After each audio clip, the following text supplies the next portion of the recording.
அனுமதித்ததெல்லாம் நன்மைக்காக, நடத்திடும் பாதைகளும் நன்மைக்காக. அனுமதித்ததெல்லாம் நன்மைக்காக, நடத்திடும் பாதைகளும் நன்மைக்காக. தேவனிடத்தில் அன்பு கூறுகிறவர்களுக்கு சகலமும் நன்மைக்கு ஏதுவாக நடக்கிறதென்று அறிந்திருக்கிறோம். ரோமர் 8:28. காலத்தில் நேர்த்தியாய் செம்மையாய் எனக்கான யாவும் செய்து முடித்து உங்க கைகள் குறுகவில்லை.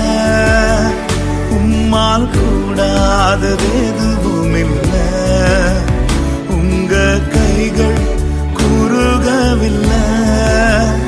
உம்மால் கூடாதது எதுவும் இல்லை. உம்மால் கூடாதது எதுவும்